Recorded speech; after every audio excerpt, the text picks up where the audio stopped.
Hello everyone and welcome back to the never-ending save that is Going Local here with Tottenham Hotspur as we try and win just any more trophies at all. I'm not fussed as to what it is, just anything. Give me the League Cup. Don't even need it, but I'll take it. But we're back. It's the start of season 14, I think it's 14. Feels like it's been a lot longer. Season 54, it's not been that much. But yeah, season 14, we're still, as you can see, obviously, with Tottenham Hotspur. We have not moved. We did not become Liverpool manager, as was a potential option last time.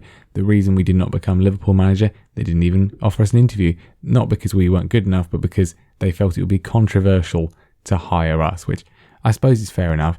I don't really see Liverpool and Spurs as being rivals particularly, but they felt that would be inappropriate, so we did not get offered it. They hired the guy who was the Porto manager who beat us in the Europa League final, so yay. But it's been a very, very busy summer from a transfer perspective, an extremely profitable summer as well. £230 million in the bank, and we've got a transfer budget left of £164 million, which you may recall we didn't have last time. We had £80 million. So we've doubled our transfer budget while also signing all the players I wanted to sign for the most part. So yeah, it's been quite good. Let's go through it. So we've had a clear out, it's fair to say, a bit of squad upheaval. Ibrahim Diallo, who didn't play a single minute of football for us whatsoever, has been released. He was on £250,000 a week. He's gone to Real Betis. Yep. Yeah. And now, of course, we are at the stage where pretty much everybody involved is a regen. Certainly all the signings we've made are, so you don't know who any of them are. So we'll go through that in a minute. The outs will go in reverse order in terms of price. Then, and first of all, a real person, Mika Marmol, has gone out on loan to Aston Villa. I wanted to sell him. No one wanted to buy him permanently. Obviously, he was our first choice left back for most of last season. Did an okay job, but I don't think he's particularly good compared to what we got. Obviously, Simon Carter, who's our other option there, he didn't play very well last season, including the Europa League final. But he's young. He's club trained. I want to give him another go. So Marmol has gone a bunch of other fringe players that you have never heard of and never seen before. Some for some quite decent amount of money. These guys were out on loan. Emmanuel Brown, Jamaican international, out on loan last season, has been sold to Burnley for 10.75 million. He actually had a really good season in Russia last year. He just doesn't really we could have maybe kept him, but he's just the sixth finishing is not for me, really. And yeah, our wingers get into a lot of positions where they want to, goal scoring positions. He's just nothing. He's not really a fullback either because, he's not a fullback at all. He's a wing back, but yeah, basically not for me. So a decent amount of money for him, but even more for some other players. Diogo Rosa, who played a bit for us, didn't really play that much.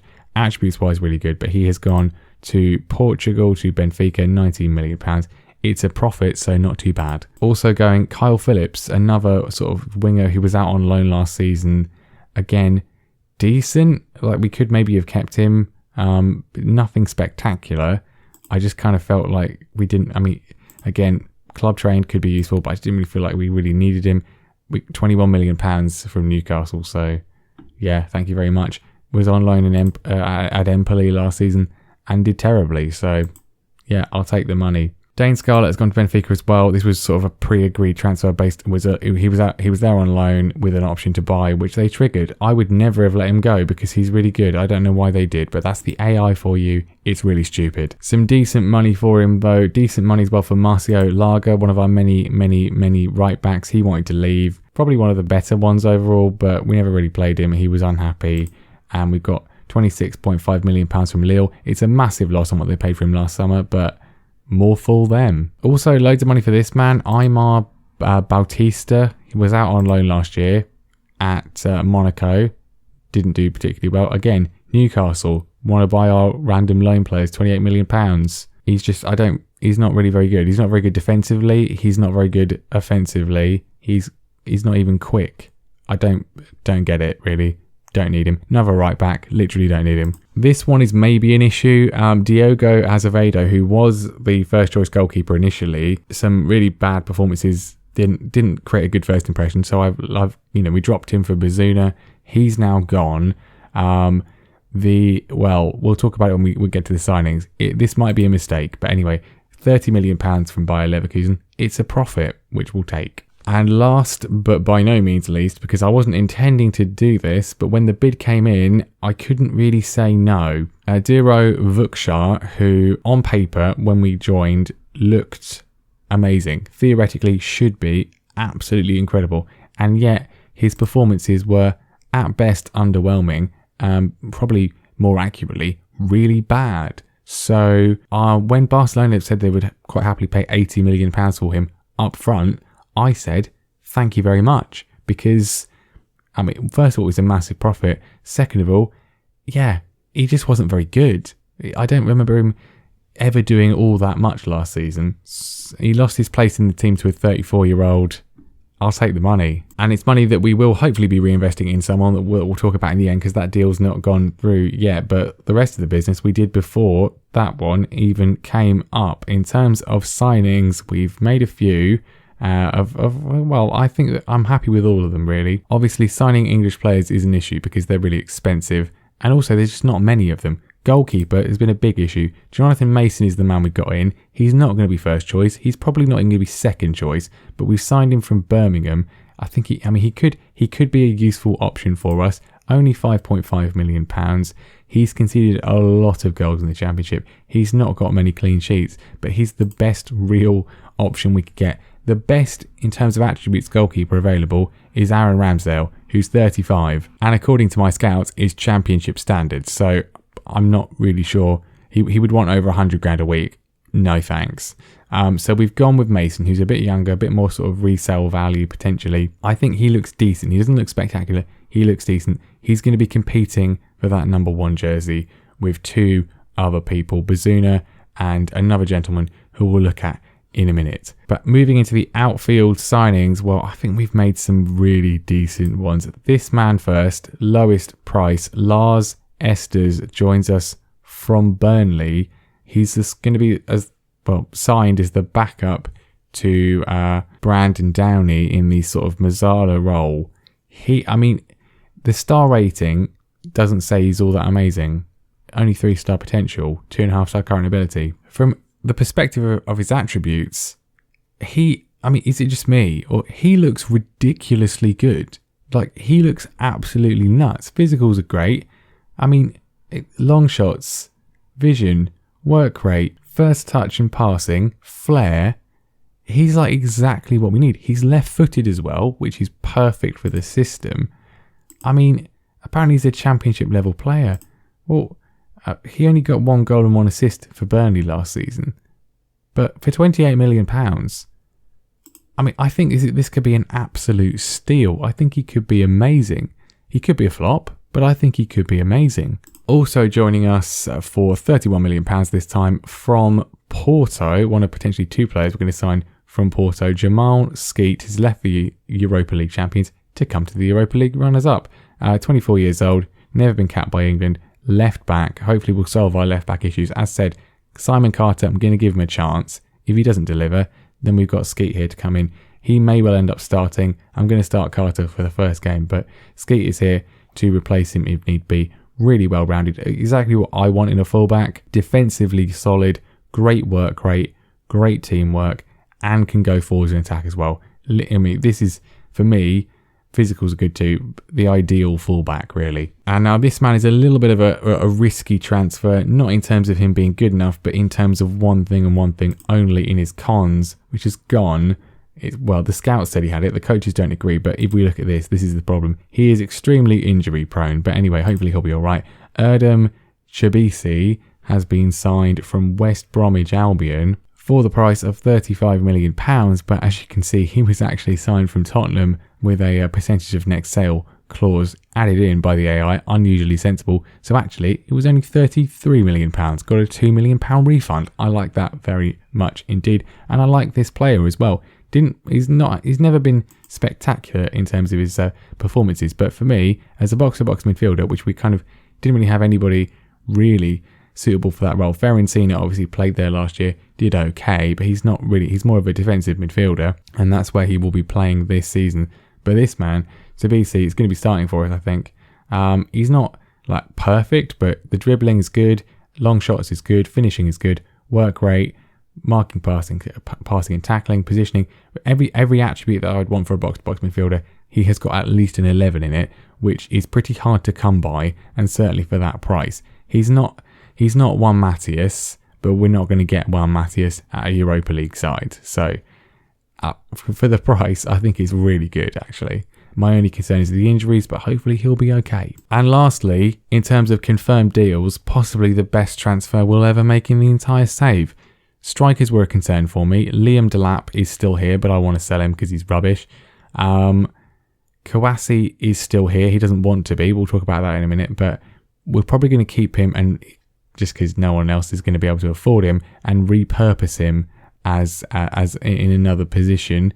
The man who's therefore going to be our striker this season is this man here. Edward Bennett has been signed from Lazio for £45 million, which I think is an absolute bargain because he looks ridiculously good. He's got the dribbling, he's got the finishing, he's got the composure, he's got the pace, he's got the acceleration. He is basically ideal. Heading is fantastic as well. He's everything I want in a striker, and for that price, crazy good. I mean, Lazio only paid £3 million for him, formerly of Man City. We've got him in. 17 goals in Serie A is not a bad return.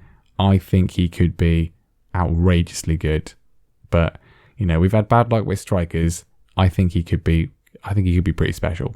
So that is all the confirmed business. Quite a lot there, and one more potential incoming at least. Obviously, as I said, we've got £164 million to spend. This one would pay 40, and then it will be 50 because it's instalments of that price, and it's not an English player. All of our signings have been English, managed to get them all in, but this one would be a wild card being used, one of our 2 remaining, not from the 8 wild cards. Simon Favela, also of Porto, is the man we're looking to bring in. Mexican international. He's pretty good. He's not the quickest, but he more than makes up for that with his supreme technical ability. He's not slow, but yeah, his technical ability is fantastic. The dribbling, finishing, and first touch off the ball as well, I like a lot. I think he could be really good. Now, he is right-footed, and he's used to playing on the right as a winger, which obviously we don't use. He's extremely right-footed. His left foot is very weak indeed. So my plan is to train him to play on the left as an inverted winger. He should be able to do that quite quickly, I think. And we'll see how he gets on. Obviously, ideally, and in a sort of save where we weren't moving around so much, we would have 2 wingers for each position. The ones on the right would be predominantly left-footed. The ones on the left would be predominantly right-footed. We don't really have that here. We've got pretty much all of them are most comfortable playing on the left-hand side in terms of how their feet work, not in terms of what they're comfortable with in terms of position on the pitch. In terms of their feet, that's the situation.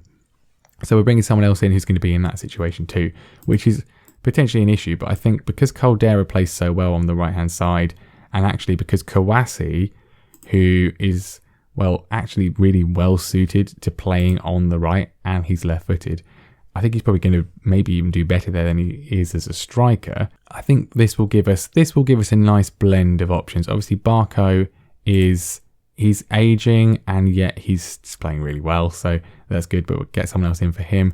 Tafili has done really well in pre-season, so I think, it gives us a nice, as I say, a nice blend, a nice complement of options. Delap is still here. Arezzo is still here, who we barely ever played last season. He played a couple of games, and he was really good. He wants to leave, but probably going to keep him because he could be a decent winger. So overall, I'm pretty happy with the business that we've done. If we can get Favela over the line, I think we are looking quite good for this new season. And it's a new season that will be beginning against Leeds United, and it's a game we should hopefully win. So this is going to be the team. Obviously, Feyenoord has got injured 2 days ago, which is just brilliant timing. So we'll sort that out when we go. But this is what we've been playing in pre-season. There's a few new names in there, which we'll go to. First of all is the goalkeeper, and that is a man we've briefly touched on before, Darius Hall. His star rating would indicate he's not ready for Premier League football. His potential ability would indicate he will be one day, and I think, why not today? Obviously, we've had very good success in the save with a certain regen goalkeeper who we took from the youth team and put straight into the starting lineup, and he ended up becoming really, really blooming good. This might be a similar situation. It might not. So we've got Bazuna still. We've got Mason, who we signed from Birmingham, to come in if need be. But I think in pre-season, he was really good.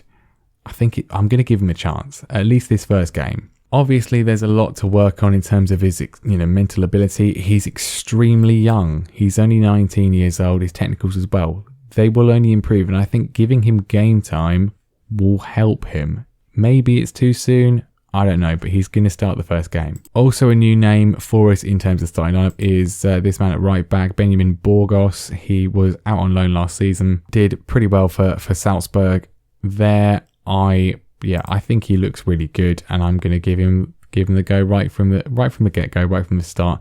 Centre back is still Aurelio and Devaney. Obviously, did really well. As I said, going to give Carter a go. If he disgraces himself like he did in the Europa League final, he won't be getting many more chances. Fiorentina will be playing at the base of midfield if he's not injured. Fortunately, he is. So we'll bring Barrow back in for this game. Sabisi starts alongside Downey. Barco gets the nod in the left-hand side wing position with Caldera, who was injured during pre-season, but he's back for this one. And Bennett is going to be starting for us up front. Kouassi, I briefly mentioned the situation. Basically, he was already unhappy, wasn't he? He wanted to leave because he wants to play in the Champions League. He didn't say anything all season, which is quite nice. It's respectful. He's fairly professional. He finally decided to say something. I said, how about a new contract? He said, yes, that would be fine. I want £325,000 a week, which is extortionate, but I was prepared to do it because it wasn't that much more than he was on now. The problem is he decided to time asking this for when we were in the middle of our transfer business. A lot of deals, a lot of sales had not yet gone through. Therefore, there was work to be done. The wage budget was in the negative. So when we tried to offer him that, the board wouldn't let us because we didn't have enough money. Literally the day after the promise expired, the board, the finances were sorted out, so the board were happy for him to be offered £325,000. I tried to do it. I offered him the contract. His agent accepted it, but then because he'd already decided that the promise had been broken, because the game is really quite stupid sometimes, he rejected the contract despite getting what he wanted. So he's upset about that, but he's still here. We haven't had any bids for him. I'm not selling him to Manchester United. He's just going to stay and he's going to get over it eventually, I hope. So that is very exciting, but let's get into it. My assistant manager, this doesn't always come up. Well, anyway, maybe I just skip past it really quickly. He's suggesting we play these players instead. I think he's wrong and I'm going to ignore him. Sorry, John, but you never really offered me too much good advice. Let's get straight into the game. Leeds United at home. We should be winning this one, right? We should be winning this one. Right, much changed team from us in a lot of ways, but I'm excited. I'm quite positive and hopeful for the season. I think we've made some really good signings, actually. Transfer windows don't always go well, but I feel this one's gone really quite well. I'm very happy. Don't let me down, boys. Hall starts things off. His pre-season performances were really good, so I'm confident he's going to be able to make the step up. It's a big step up, but I think he can do it. Here's Caldera, first time we've seen him on the ball. Here's Burgos as well, lays it after him, goes short to Sabisi, back in the Tottenham shirt. Barrow holds it up well, finds Downey, who flicks it forwards to Burgos, loads of space for a cross. Can he find a teammate? Plays it across. Downey has just fallen over, but the highlight still continues. Sabisi on the ball, good control from him, good positive running. I like to see it. Barco holds it up well. Downey with a strike. It's a wonderful strike and it's a wonderful goal from a brilliant passing move. And if that is the tone of the season, it's a tone I like very much indeed. Obviously, last season ended in disappointment with the old Europa League final, but, well, I'm confident for the season. That is a phenomenal strike from Downey. And we're 1-0 up inside 5 minutes. We've got a corner as well. Barco plays it in. Aurelio, so close, so close. He's been one of our most effective goal-scoring centre-backs. Not quite Christopher Julian level, but pretty good. Not the most eventful first half, but pretty good from our perspective. Nothing really been offered by Leeds so far. We're looking like we're in quite good control. Could do with a few more goals, though. A goal for Bennett would be lovely. Barco with another corner win. There's Aurelio, and again, it's over. On the hour mark, and first real time we've seen Leeds in any sort of possession. Can we not Can we please show some mental strength and fortitude and not throw games away as often as we did last season? That would be good. Downey pressing forwards, looking for Sabisi. He's found him. He flicks it up, looking for Bennett, and Bennett so close to opening his account. Burgos with a throw. We brought Kawasi on the right wing position, which I'm confident he's going to be able to do well in. Sabisi plays it across. Bennett's effort is blocked though, and Leeds look to clear their lines. Corner, Burgos taking it, and Aurelio again. He could have had a hat-trick. Instead, he's got none. This is, well, it's been a really good performance, but not been especially clinical so far, and I have a feeling there's going to be a late sort of sting in the tail unless we get a second goal. Here's Kawasi, holds it up well. Sabisi flicks it in. Downey can't quite get there. It's gone back to Barrow though, who looks to recycle the possession. He finds Downey. Can he play a ball into the box? No, he goes left to Carter. Can he find a cross? Go short to Downey. Bennett's there, and that is what we wanted to see. Edward Bennett on his debut, a smart finish, past the goalkeeper, 2-0, and surely 3 points. We waited and waited. We took our time. We pressed, we probed, and then Downey plays the short ball across. It's a beautiful finish from Bennett. Really tight angle finish, but very confident from the new man. It's 2-0. That's what we came here to see. Tefeli picks it up. Well, did you see that? That was Carter finding a teammate from a throw-in. Unbelievable scenes. Downey across. Sabisi's there. Hits the woodwork. And it's apparently counting. I mean, are we saying it's offside? I mean, what? That was weird. The goal line technology said it was in. But it's going to be ruled out for offside, is it? What? Who's offside? How can you be offside from that? Absolutely ridiculous. Who's offside in this? I mean, Kawasi and Bennett, they're not really interfering with play, are they? It's a long-range strike. Sabisi denied a goal on his return to the club.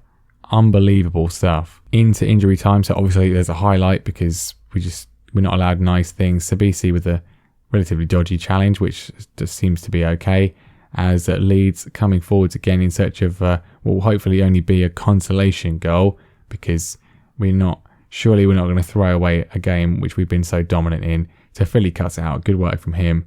We brought on Estes for his debut, expecting big things from him. Looking at his attributes, Tefeli, really good performance from him actually off the bench. He's impressed so far. Didn't do that well last season. Hoping an improved season from him this year. Drives across the right hand side. Sabisi with a strike. He's close again, but still no goal. And we're coming forwards again with a minute left because we just love to. Here is Estes. Good run from him. Flicked in by Carter. Cleared away. Is this going to be a pointless highlight? Oh no. No, it could be a chance for Leeds. Holzek is pushed back. What? I mean, why is there always highlights right at the end of the game? It's just, it's actually quite annoying to me. Burgos intercepts well. What is the point of seeing this? Is this actually worthwhile? Is this actually key? Are we going to score a third goal? That would be good. Burgos, great touchdown. Can he whip a ball in? He tries to, but it's blocked by the defender. So what was the point of seeing that, really? Could have just started from this. Could have started from this throw. What about that was actually worth seeing? Kawasi on the turn. He's been stopped. Is this going to be the end of the game? It is. Why do we have to see that? What was the point? Key highlights. Absolute nonsense. But anyway, great performance. Really dominant. Really controlled. The XG is great. Could have been a bit more clinical, but well, we were kind of unfairly denied a third goal there. But Bennett scores his first goal. An easy 3 points. That was very nice indeed. So there we go. Hopefully we've started as we mean to go on there. We will see. We'll be back next time for some more. When that will be, I don't know. September maybe, could be. Yeah, never know. We got some difficult games in between then. United, Arsenal, Liverpool coming up as well. But that's a tricky period. Hopefully we can get some good results there. Not sure when it will be. As long as, it'll be whenever I can, as far as I can go. We've obviously got Europa League group stage as well, because we're trapped in that competition for all time. But that is going to be that for today. Thank you very much for watching. Leave a like, subscribe, and let me know what you think of the transfers, and I will see you next time.